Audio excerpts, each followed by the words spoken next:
Hi everyone, welcome back to Karen Puzzles. So I knew that I wanted to do one more Christmas video before the end of the year, and I also wanted to do one more vintage puzzle. So I was trying to think, which of my vintage puzzles are the most festive? I had been wanting to do the Spilt Milk puzzle, and I started thinking, on Christmas, you put out milk and cookies for Santa. So this is basically a Christmas puzzle. So that's what we're going with today. Just stay with me here. This is a solid white puzzle, which ends up in the shape of a puddle of milk. This was released by the Synergistics Research Corporation in the early 80s. And at the end of the video, I'm going to talk more about this company because they actually released a lot of really interesting products. But for now, let's take a closer look at the milk puzzle and also the chocolate milk puzzle, which is a lot more rare, but I managed to get my hands on one. So here is my dilemma with these puzzles. Obviously, you can see they come in these milk carton boxes, and both of mine are still sealed up at the top. In the picture on the side, it looks like you're supposed to open up the top to get the pieces out, but as a puzzle collector, I'd like to keep the boxes as pristine as possible. So I'm going to attempt to go in through the bottom and pull the pieces out that way. All right, so the pieces are in, oh my God, okay. So the pieces are in a plastic bag inside the box. Oh, well, that just came open, okay.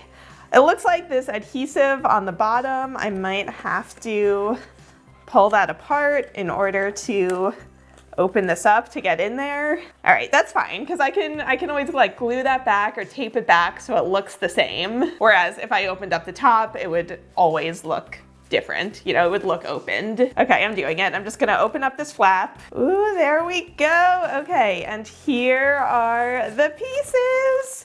Ooh, since I hadn't opened this yet, I haven't ever seen what the pieces look like in real life. I'm so excited for this. So let me quickly just do the same thing with the chocolate milk puzzle.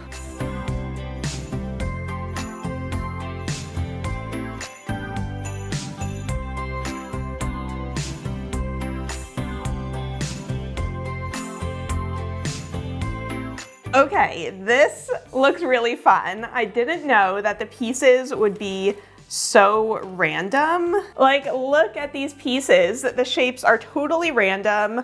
A lot of these shapes remind me of the Springbok random cuts, especially since we do have some regular shaped puzzle pieces mixed in there. Looking at the pieces, the finish is definitely very glossy, which we already knew because the box describes the puzzle as wet looking, which personally, I think is really gross. Like, just say glossy, it's fine. Looking at the pieces, they're definitely not nearly as thick as the Springbok pieces. You can see the cardboard is pretty thin. You know, it's okay. It's not great. On the back, we have this kind of matte white card. So, I mean, since it's a solid white puzzle, you could do it face up or face down.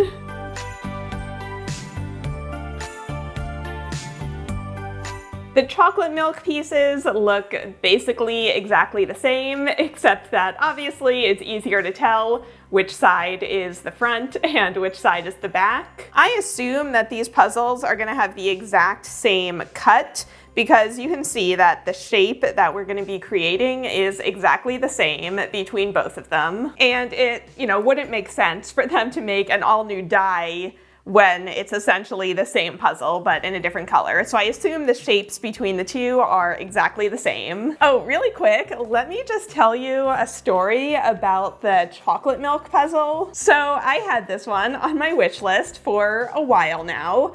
The regular milk one is pretty easy to find. The The chocolate milk one is definitely more rare. So a few weeks ago, I was just on eBay clicking around, seeing what puzzles were available. And I think rather than typing in the Spilt Milk title, I think I just looked for this company, Synergistics Research Corp. And then suddenly this one popped up for sale, except the person who was selling it had misspelled the name as Split Milk instead of Spilt Milk. So since split is still a word, that's why it wasn't getting like spell checked and it wasn't coming up in my other searches. So the price that I got this at was actually really good for such a rare puzzle. I don't think the person who was selling this knew what they had.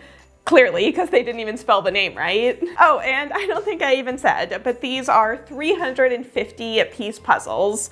So even though they are solid colored puzzles, I feel like I can probably finish them in one day. The piece shapes are unique enough that I should be able to use that to help piece it together, even though there's no image. So let's get set up and then I'll be back to start working on it. I kind of wonder if this is going to be one of those puzzles again where I'm like, I don't think it'll be that hard. And then 3 days later, I'm like, I cannot finish this puzzle.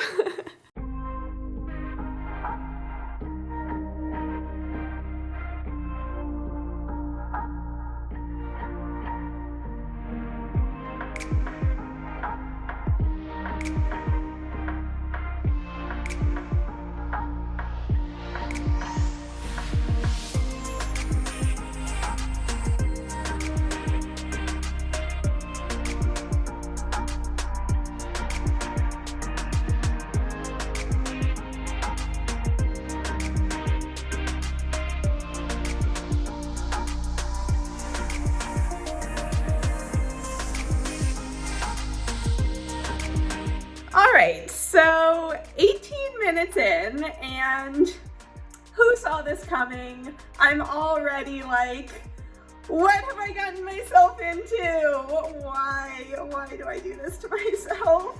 Look at how crazy those piece shapes are. It's really striking on camera, but it's definitely going to be real difficult to do as a puzzle. So over here for the white puzzle, you can see that I started pulling out the kind of standard piece shapes, but there really aren't a lot of them. So over here, this one looks a little more organized. So again, I pulled the standard piece shapes. Down here, I have what are probably edge pieces. So I think I'm gonna start working on the brown one just because I find it easier to look at dark pieces on a white background versus white pieces on a dark background. Also, this puzzle came with a few pieces already put together, and normally I would take those apart before I start working. But this puzzle is difficult enough that hopefully you'll forgive me for just leaving them and using that as a little hint to get started. So here's another one. These two pieces were connected and you can see it's this tiny little edge that then makes this kind of standard looking piece shape. So that's where we're at, that's where we're starting. I'll check back in a little bit.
Oh man, that was a much more difficult puzzle than I expected.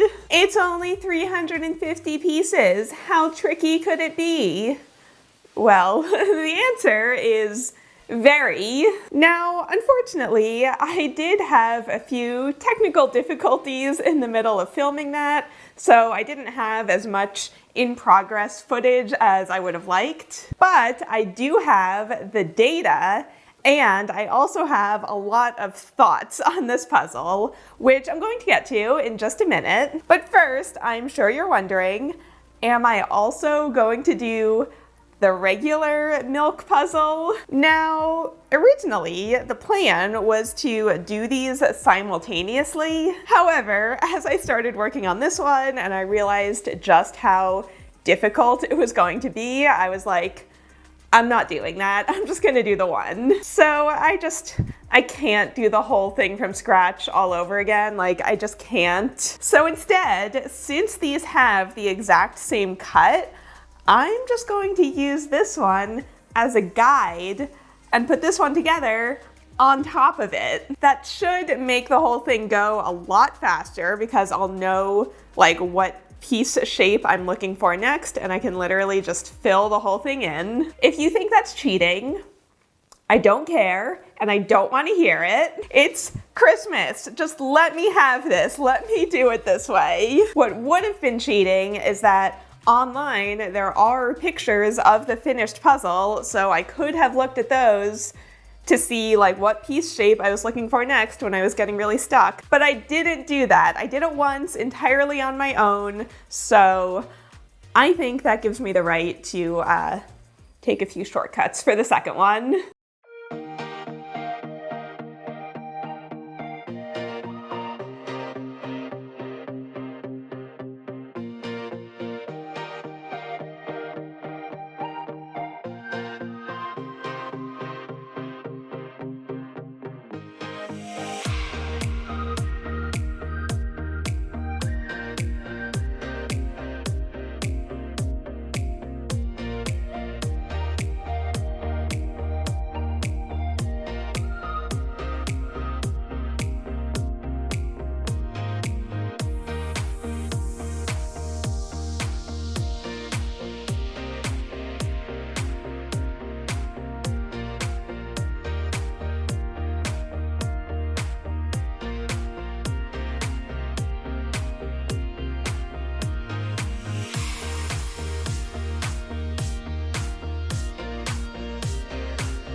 All right, who's ready for some data? So the chocolate milk puzzle ended up taking me 8 hours and 35 minutes, and I actually worked on it over 2 days. The regular milk puzzle took me 2 hours to recreate on top of this one, and obviously I did that all in one go. So let's talk about all of the things that I liked about these puzzles. It was definitely a very high degree of difficulty, but it was still doable. I never felt completely stuck, even though it did take me quite a while to finish. But I mean, I did finish it. I got there in the end. They definitely did some really inventive things with some of the piece shapes, and there are some wild piece shapes in there, which are just extra satisfying once you figure out where they go. Some of them literally don't look like anything, like if you kind of block out everything around it, but then you figure out where it goes and suddenly the logic makes sense. Like over here, you can see this is kind of a typical puzzle piece shape, but they just sliced it right in half, and so it ends up being much more difficult. So I think they were definitely inspired by Springbok's piece shapes and puzzle designs, because Springbok was a very popular puzzle company at the time that these were released. But they didn't quite hit the mark in the way that Springbok always does, because the puzzles don't lock together. You can see anytime that I run my hands over it, it all just comes apart. And I think the reason for this is that they included too many false edges, so there just aren't enough pieces to really lock in really tightly. Like some of the pieces that they chopped in half have this little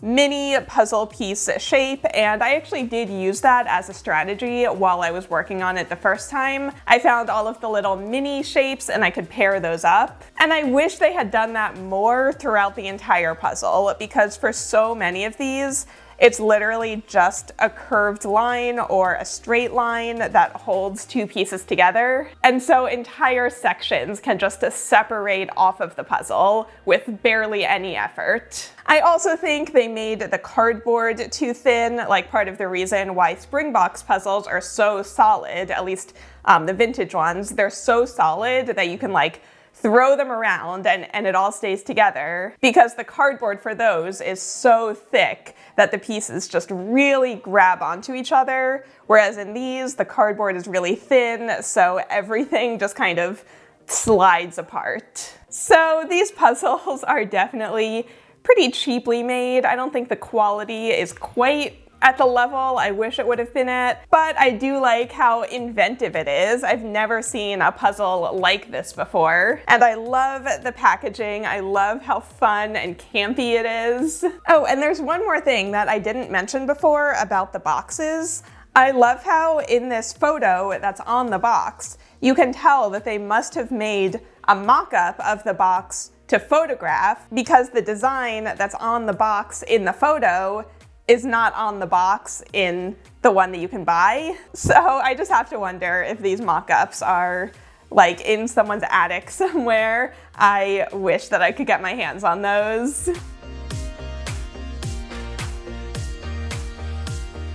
All right, so the people who made this puzzle must have thought that they had a big hit on their hands, because not only did they make the Spilt Milk puzzle and the chocolate Spilt Milk puzzle, they also released the exact same puzzle in red, yellow, and blue in their wet paint series. The wet paint puzzles are fairly rare, so I didn't think that I would be able to show you one in person, but would you just look at what I happen to have?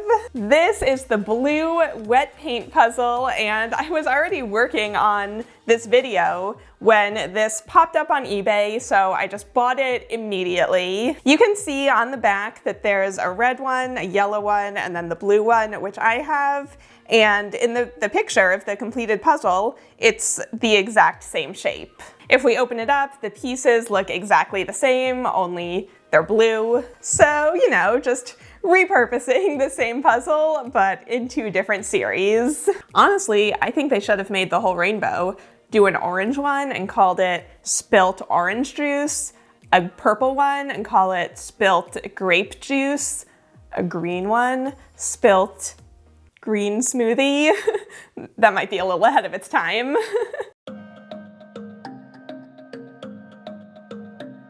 All right, so now I want to talk a little bit about the company Synergistics Research Corporation. They were active in the late 70s through the 80s, and as you can see, they released a lot of puzzles that look like food. I am obsessed with everything that they made. This is like the definition of camp. I know that everyone is like throwing around the word camp lately, but I truly think these are like the campiest puzzles I've ever seen. I've been interested in these for a while, and then when I decided to make this video, I went on eBay and I spent $200 starting to collect all of these. I'm not going to go through all of them in detail in this video, but let me know if you'd be interested in seeing them in another video. In terms of jigsaw puzzles, they had a pretty eclectic variety. So obviously they had the milk puzzles and the wet paint puzzles. Another food one is this mixed nuts puzzle, which is 200 pieces. They also had a New York Times crossword puzzle jigsaw puzzle, which doesn't really seem to fit the food theme.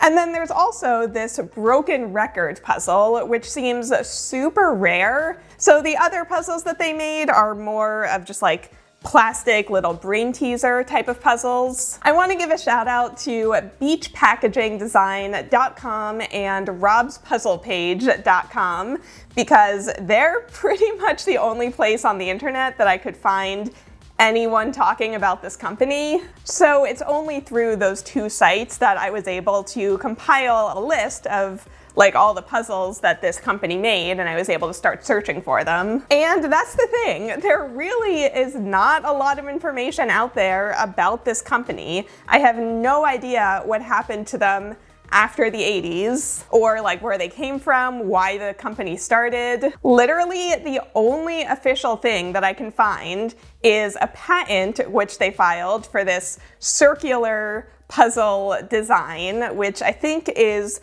basically what this Miller High Life puzzle is. So through that patent, there are 3 names attached to this company. I looked all 3 of them up. 2 of them I think have passed away, and then the third, his name is so common that like I couldn't find the person that it was referring to, but I couldn't find anything else that connected any of these people to that company. So I think over Christmas I might have my sister do a little digging into this company, see if she can find anything out, because she is a little better at research than I am. But if any of you have personal connections to this company or know something that I don't, please get in touch.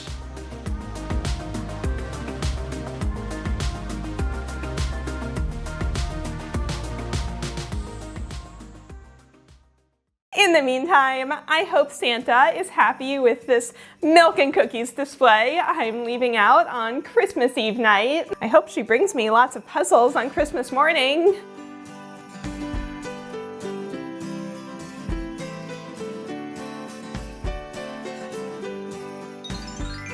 Ho, ho, ho, ho! Santa Puzzles here. If you think Karen has been on the nice list this year, make sure that you hit that subscribe button as a Christmas gift from you to her. Oh, this is the nice list for sure. She left me a puzzle and a plate of cookies. Happy holidays, and now I've got some more puzzles to deliver.